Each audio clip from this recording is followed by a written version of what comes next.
¿Qué tal, muchachos? Buenas tardes. Buenas tardes, Buenas profe. tardes. ¿Qué tal les fue ayer sin clase? No, no sé.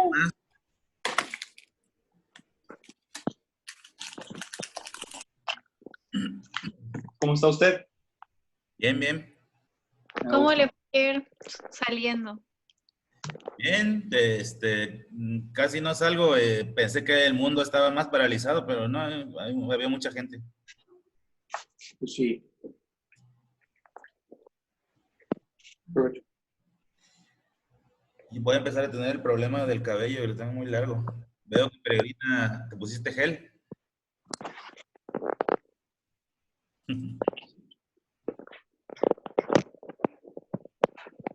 ¿Por qué te peinaste así?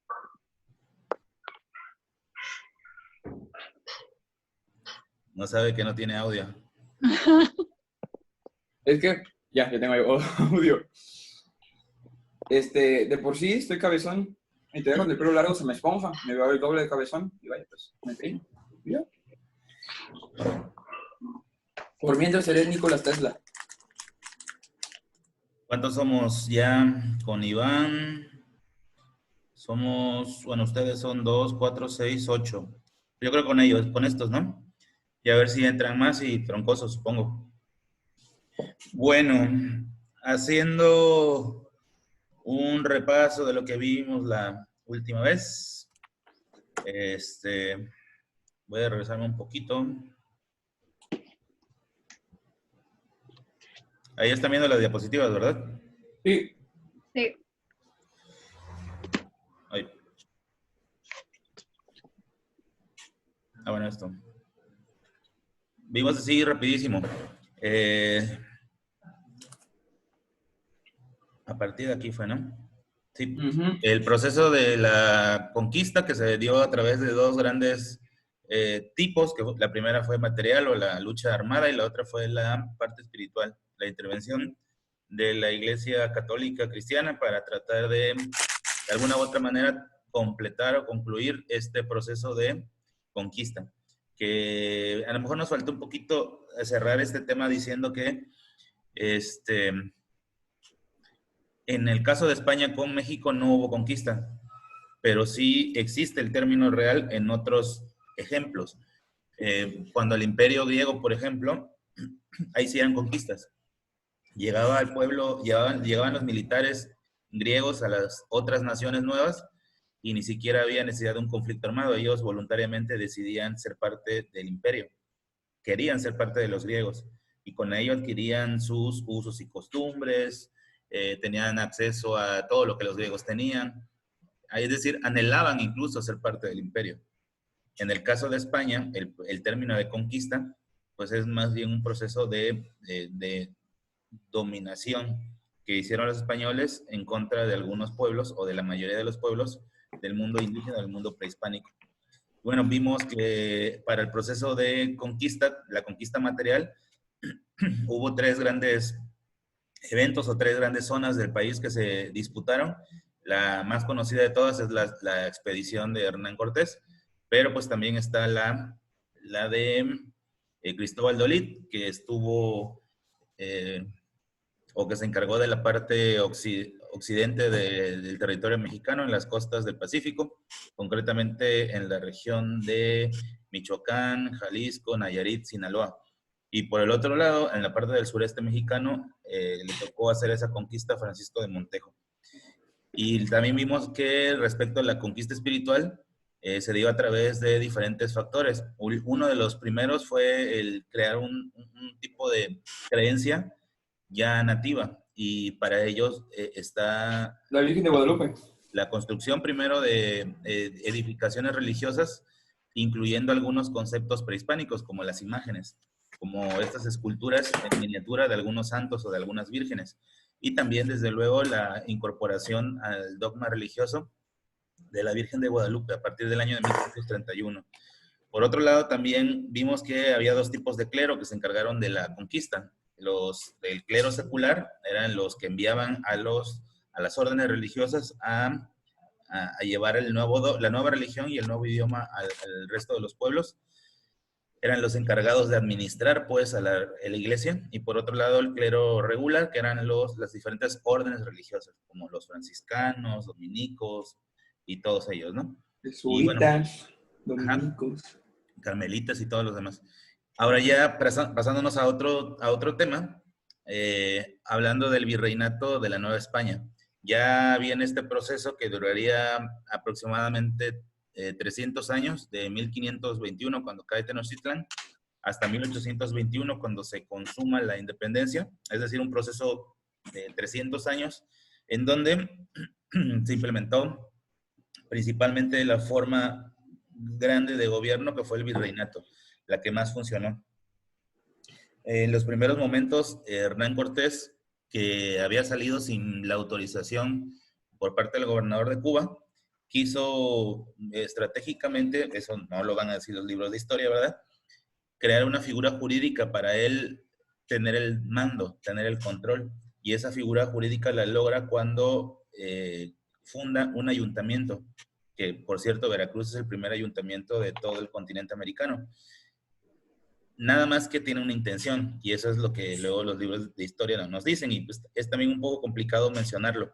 Crea un ayuntamiento para ser él el dirigente de estas nuevas tierras y no tener que depender del gobernador de Cuba y como consecuencia del rey de España. Y por eso es que funda un ayuntamiento de manera apresurada.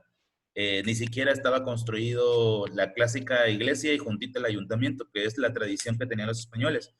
De hecho, si ustedes ubican aquí el Veracruz Puerto, en el Zócalo está la catedral, que es la máxima representación eclesiástica en monumento, me refiero, a arquitectura. Y junto está el Ayuntamiento de Veracruz. Es una costumbre y de hecho es una pregunta de examen de Olimpiadas, ¿no?, que los españoles tenían como costumbre poner juntos en una misma plaza la máxima autoridad civil, que era el ayuntamiento, y la máxima autoridad divina, que por otro lado era la iglesia. Y así se repite, si tú vas a Tlacotalpan, si vas al mismo Boca del Río. Me refiero a cabecera municipal, está la plaza donde está el ayuntamiento y está una iglesia.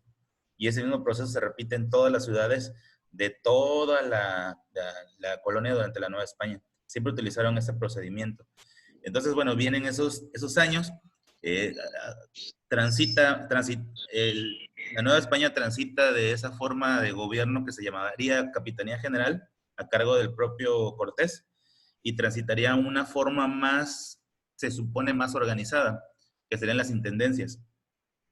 En esas intendencias, bueno, no funcionó, sobre todo porque no administraban bien. Fueron acusados los intendentes de cometer abusos, sobre todo Nuño de Guzmán, y destituyen a la forma de gobierno de la intendencia.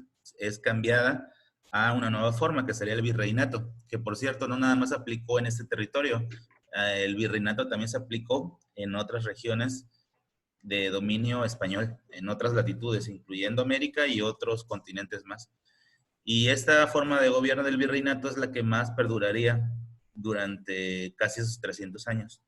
Y bueno, la imagen que nos viene a la mente y que siempre preguntan en los exámenes es el nombre del primer virrey, ¿lo recuerdan? Antonio de Mendoza, ¿no? Antonio de... Así es, que es este que está aquí. Me ganaste. Y bueno, atrás el escudo de armas de la Nueva España, que rescata muchos elementos originales del escudo de armas europeo, el de Castilla. Acuérdense que España no estaba instaurado precisamente como país, eran un conjunto de reinos, de los cuales los más destacados eran donde provenían los reyes católicos, ¿no? ¿Sí recuerdan cuáles eran? ¿De Castilla y Aragón? Ajá, Fernando e Isabel. ajá. Pero ¿recuerdan cuál era la clave de memoria para acordarse cuál era Pues de como cuál? suena, es Fernando de Aragón, ese y es Isabel Castilla, ¿no? Ajá, por el femenino. Aragón es Ujú. de Fernando y Castilla de Isabel. Se robustece España y entonces están en condiciones, primero para expulsar a los moros, ¿no? Que durante 800 años los habían acosado. Y luego para hacer estos viajes de expedición, buscando nuevas Buscaban una rutas, reconquista.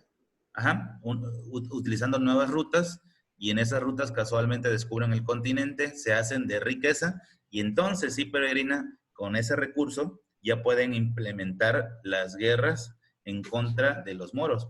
Primero recuperando regiones de su propio país, y luego en las llamadas cruzadas. Nada más que en las cruzadas ya no estamos hablando de España, ya no es reconquista de territorios españoles, ya estamos hablando de recuperar tierras santas, sagradas, ya no a nombre de España, ¿sí? Esos caballeros que se caracterizan así como de época medieval, donde hacían campañas y destruían a todos los infieles, refiriéndose al dogma de la religión católica, ¿no? Es decir, a los del mundo del Islam. Y bueno, de las cosas importantes de la Nueva España, pues no podemos dejar fuera las actividades económicas, que bueno, están caracterizadas en estas cuatro que se ven aquí. En un primer momento fue la minería. Y bueno, la minería obviamente es la que más recursos económicos trajo en un principio, sobre todo la explotación de plata y oro. Mucho más plata que oro, ¿no? Nuestro país nunca se ha caracterizado por ser uno de los principales productores de oro, pero sí de plata. De hecho, somos a veces en primer y segundo lugar, peleando ahí con otro país latinoamericano que es Perú, como los principales productores de plata en el mundo. Que en otras épocas esto era muy importante, porque acuérdense que el papel moneda, que ahora se le llama papel moneda, antes no existía. Antes la moneda, pues, valía, el valor de la moneda era directamente proporcional a su peso, y de ahí viene el nombre de peso. Que por cierto, peso es ¿Cómo? el nombre de muchas monedas de muchos O sea, países. mientras más pesaba eso, más valor Claro, tenía. claro, es decir, hoy en día el dinero tiene un valor simbólico. De Sí. hecho, desde que usamos papel, el papel moneda, deja de tener valor como antes sí lo tenía el dinero. Es decir, una moneda de 10 pesos realmente valía 10 pesos porque era el peso le correspondía a ese valor. Por eso se empezaron a hacer pesos exactos, sobre todo Ah, ok. medidos en onzas o en gramos en el caso de México, ¿no? Y si yo quería darle valor a una moneda muy alto, pues le metía más grosor a la moneda o más diámetro a la moneda, de tal suerte que hubiera mayor peso, y de ahí el nombre de peso. Amigo, ok. Entonces, en otras épocas donde el valor del dinero sí correspondía al valor del metal, pues era súper importante la plata y el oro. Y es ahí donde la Nueva España y España principalmente se enriquecieron. ¿Por qué? Porque el mundo europeo demandaba el metal para poder acuñar sus propias monedas. Es decir, compraban el metal fundido en barras, como luego ven que se hacen lingotes así de oro, Sí, también se sí. hacen de otros metales, y ya los países Minecraft. en sus respectivos lugares, a través de procesos metalúrgicos, fundían y creaban sus propias monedas con moldes. Y eso fue un factor sumamente importante durante la época de la Nueva España. Esos Colonial. 300 años, entre el año 1500 y 1800, España se hizo poderosa económicamente gracias sobre todo en el primer siglo, gracias a la venta de plata a los países europeos. Entonces la plata fue lo más importante. También respecto a los metales, a la minería, que es la primera actividad económica importante, hay que recordar que las principales ciudades, las primeras ciudades que se fundaron, acuérdense que una ciudad es ciudad a partir de que tiene 50,000 habitantes, si no sabían el dato. Las primeras ciudades se fundaron en zonas mineras, es decir, atraídos por la actividad económica, muchas personas decidieron acercarse a esas regiones para buscar una fuente de trabajo, ya fueran nativos, indígenas o los propios españoles. Y entonces se fundaron poco a poco grandes conglomerados sociales y se crearon las primeras comunidades y posteriormente las primeras ciudades. Por eso es que las ciudades más antiguas en México tienen un origen minero, como Zacatecas, como Pachuca, en el estado de Hidalgo. Esas ciudades son sumamente antiguas, son muy coloniales. De hecho, es parte del turismo, ¿no? Ir a visitar esos lugares. La eh, mina de Lerena en Zacatecas. y tienen, de hecho, la arquitectura de aquella época colonial. Y Ujú. la causa tiene que ver con el factor de la minería. Es decir, las actividades económicas fomentaron que se fundaran algunas regiones, algunas zonas y algunas ciudades. Obviamente, si estamos hablando de actividades agropecuarias, obviamente no se desarrollan ciudades, ¿verdad? Porque esta principal actividad se hace en zonas no rurales, en zonas no urbanas, perdón, en zonas rurales. Entonces, bueno, esto respecto a la minería. Se usaban otro tipo de minerales, no nada más se explotó oro y plata, también se explotó, por ejemplo, la sal, la cal.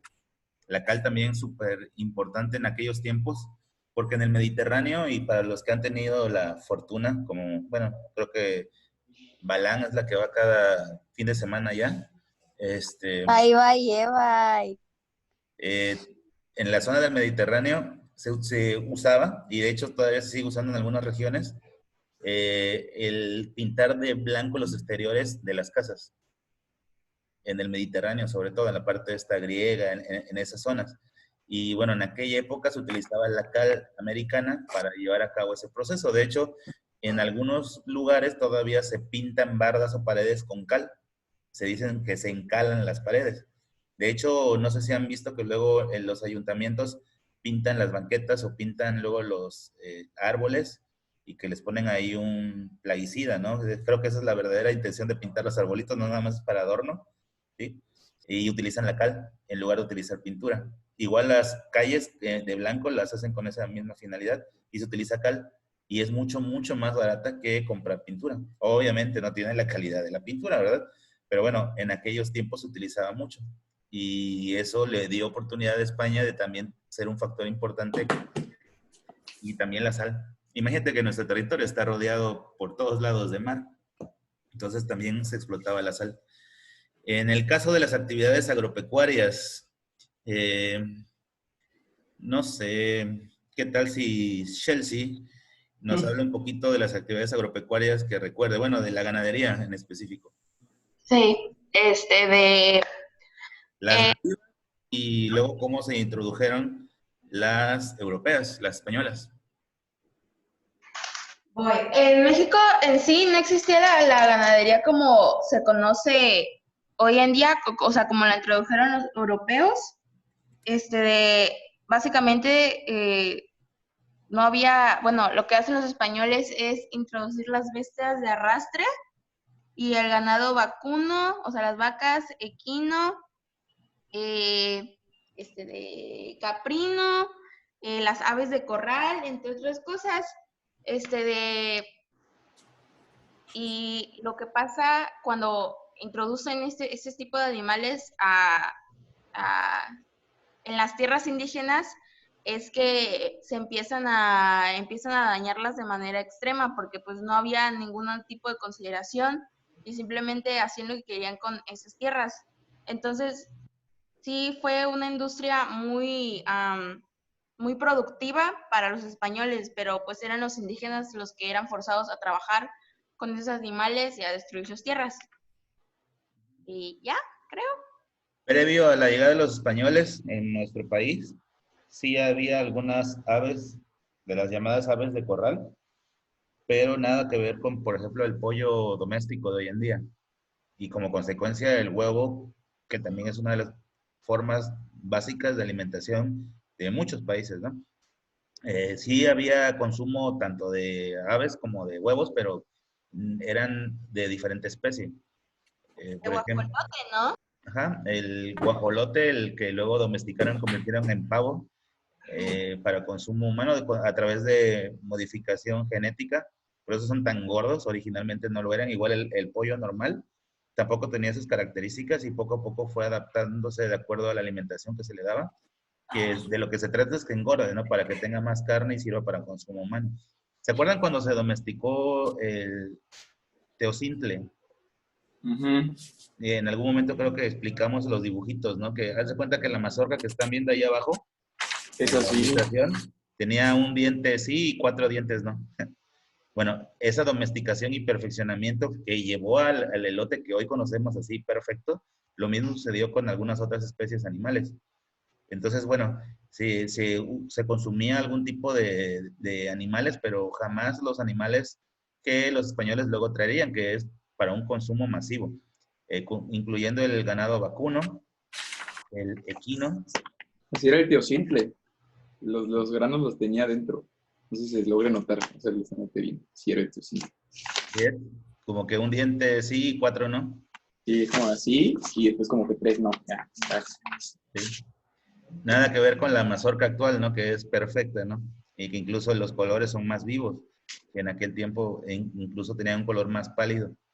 Entonces, bueno, se introduce el ganado vacuno, el ganado caprino, el equino, eh, se traen las aves de corral ya como el pollo, y se utiliza sobre todo para el consumo nacional, para el consumo interno de la Nueva España, pero también el excedente se exporta, va a Europa ¡Ay, se cayó!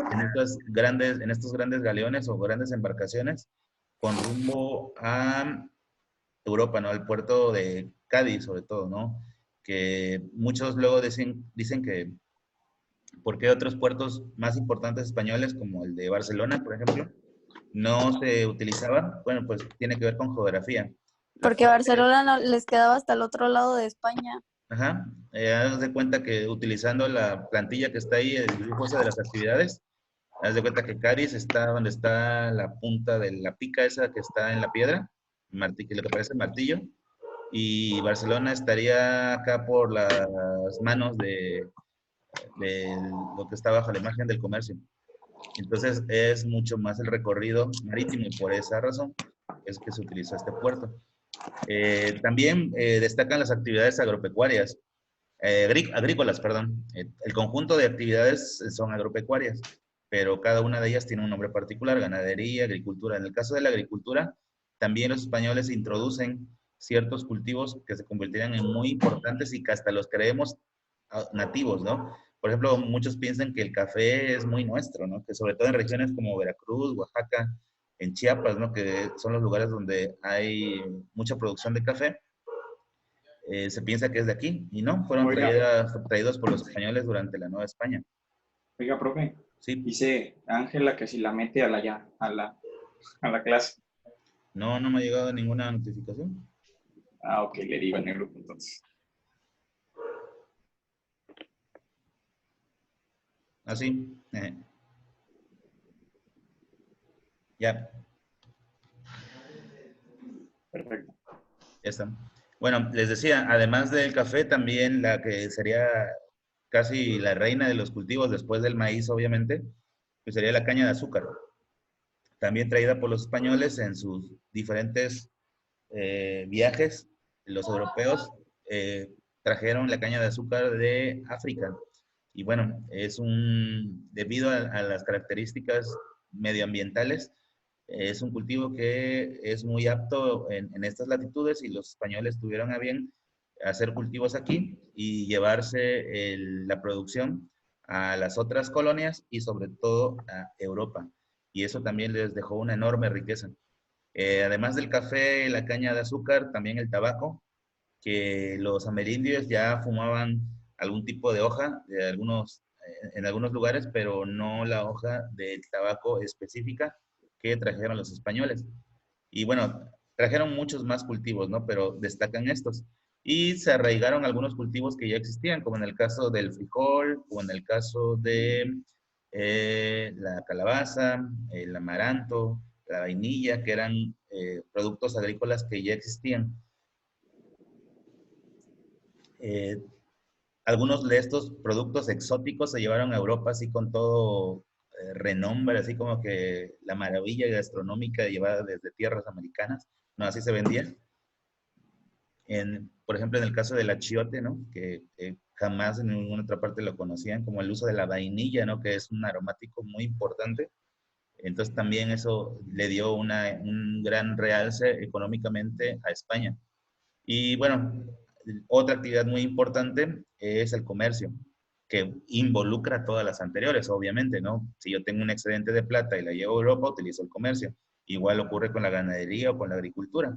El comercio, pues fue prácticamente la venta, comercialización con otros países de los recursos que se obtenían en tierras de la Nueva España. Y eso fue las actividades más importantes durante este periodo, que obviamente no son muchos más, pero acuérdense que estamos haciendo como un repaso lo más rápido que se pueda, sin omitir cosas que son trascendentes, ¿no? ¿Qué más de la Nueva España? Además de las actividades económicas, también hubo una enorme cantidad de mestizaje. El básico, que es el español con el nativo, que era el indígena, que traía como consecuencia el surgimiento de una nueva mezcla racial, que eran los mestizos. Pero pues los españoles también trajeron a trabajar a estas latitudes a negros africanos que hicieron más rica esta mezcla racial. La más básica de todas las mezclas, utilizando a estos grupos raciales de África, son los mulatos, ¿no? Que es la mezcla entre español y negro. Y el resultado son los mulatos. Pero también hubo otro tipo de mezclas, un tanto más complejas, ¿no? Que algunos tenían nombres hasta despectivos, ¿no? Como los que recuerdan, ¿no? Que da hasta pena luego decir el nombre de algunos, ¿no? No me mires, salta para atrás, ¿sí? Tornasol, lobo, coyote, cambujo.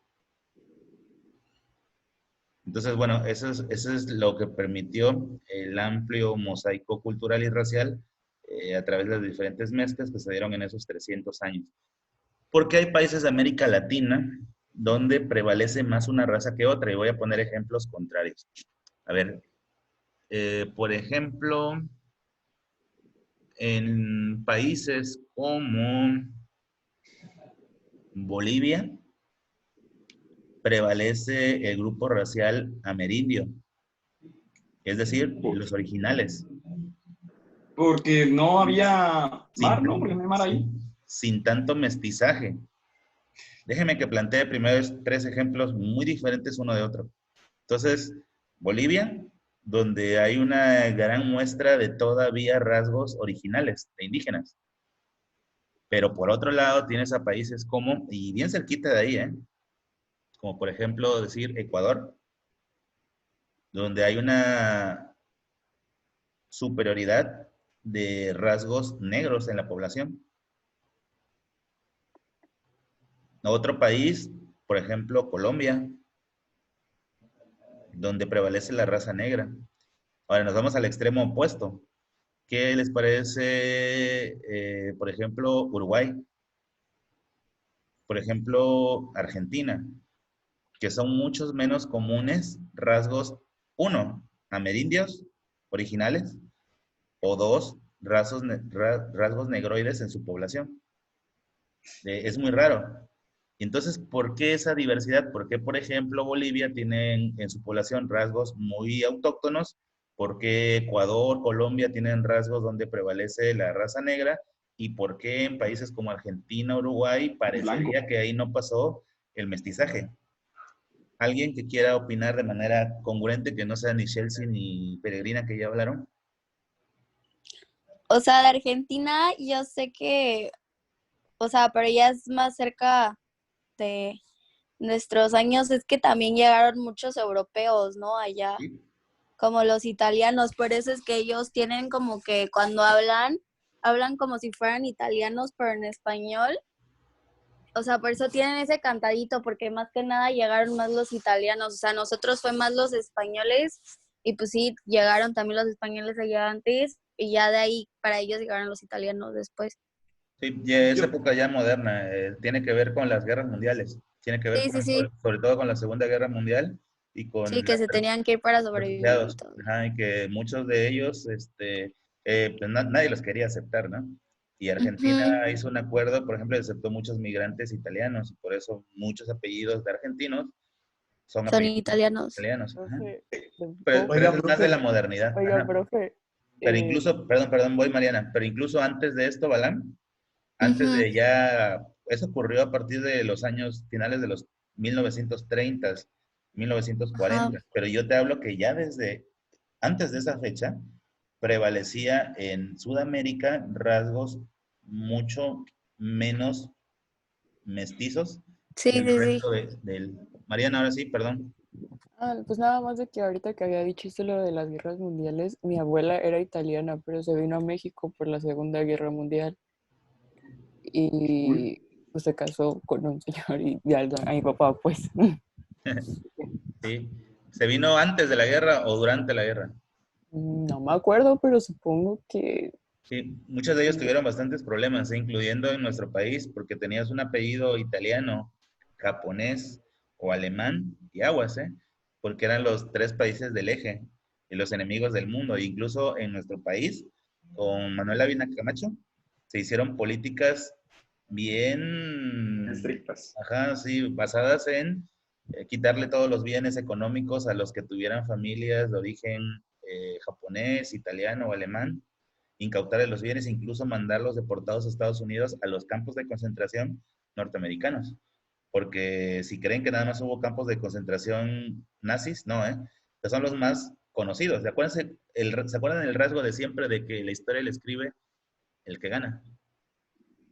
¿Quiénes ganaron la Estados Segunda Guerra Unidos. Mundial? Los aliados. Los Entonces, cuando aliados. escriben la historia, le escriben donde ellos son los buenos.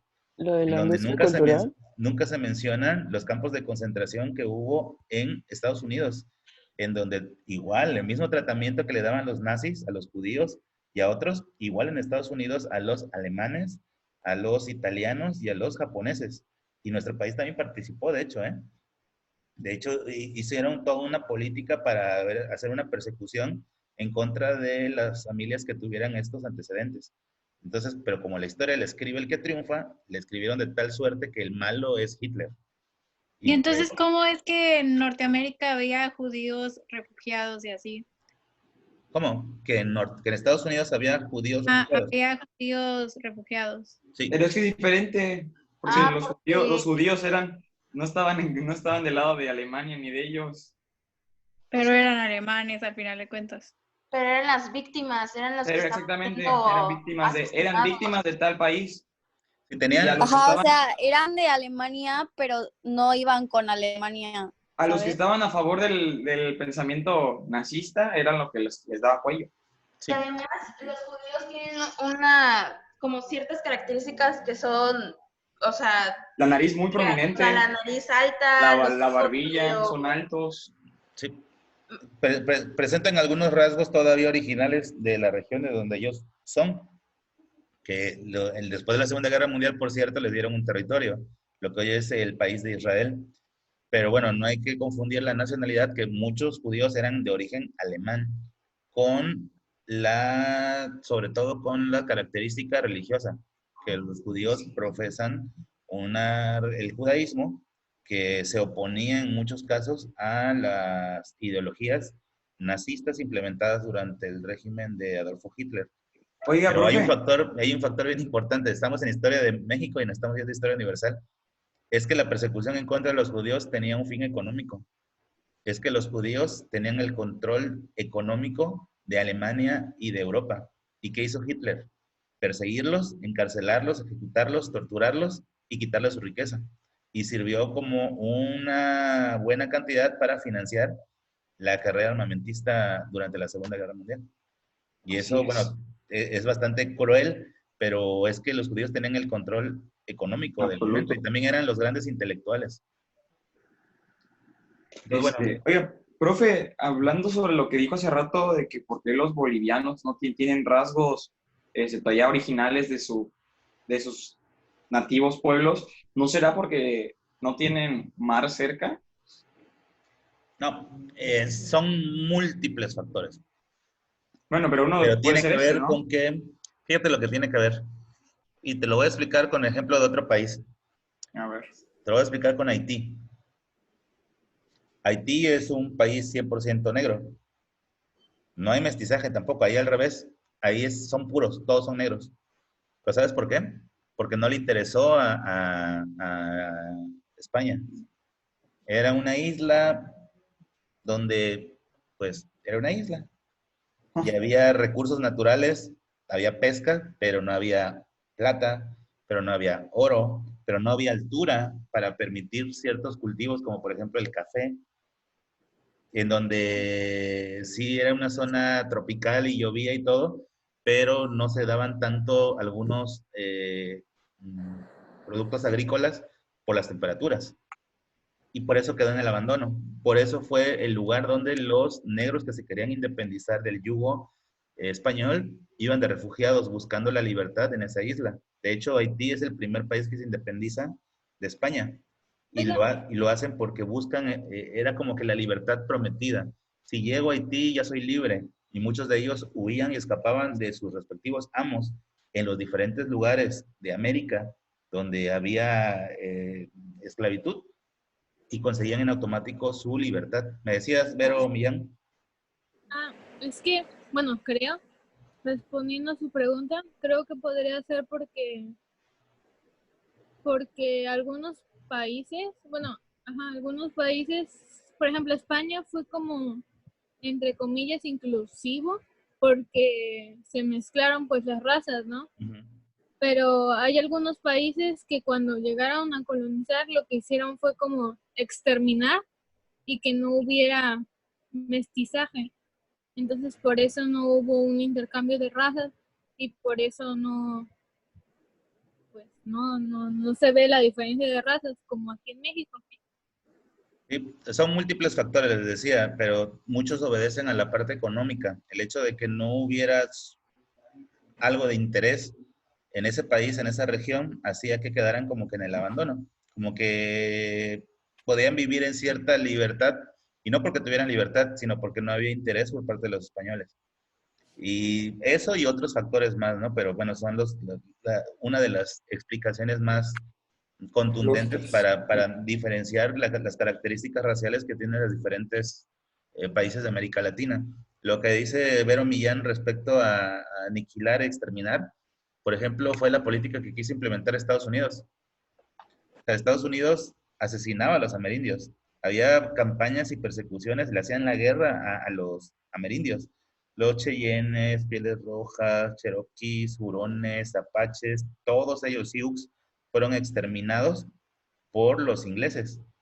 Pero luego se vieron en la necesidad de hacer mestizaje. Es más, se vieron en la necesidad de pedir ayuda para que su país, su enorme territorio, y cuando se dieron cuenta habían logrado tal cantidad de territorio que no sabían cómo lo iban a poblar.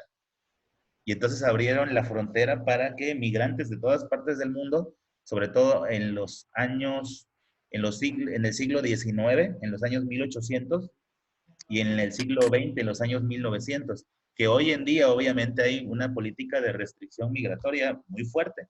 Entonces, lo estamos viviendo desde hace tiempo con Donald Trump, ¿no?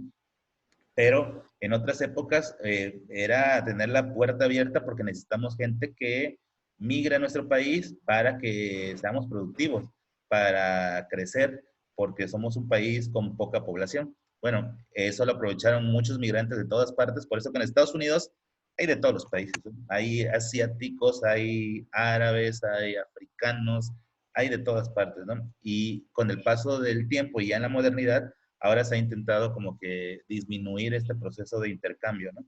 Sí. Entonces, bueno, oye, Vero Millán, esa foto que tienes atrás, parece un mural. ¿Lo pintaste? Sí, yo lo pinté. Sí, se ve muy bien.